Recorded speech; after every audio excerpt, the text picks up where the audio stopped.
Hello friends,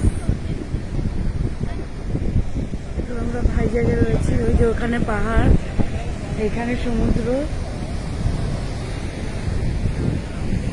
বাঁদিকে পাহাড় আর ডান দিকে সমুদ্র। জলের প্রচুর ঢেউ, প্রচুর স্রোত। এখানে জলে কেউ নাবেও না, স্নানও করে না। কি চিংড়ি মাছ খেয়ে না? এই বলছি কি, দাঁড়াও, আমার একটা কথা। এই জায়গাটার নাম কি? Bheemili beach. Bheemili? Bheemili Bheemili. Hello friends, এখন আমরা ভাই জায়গায় ভিমলি বিচে আছি।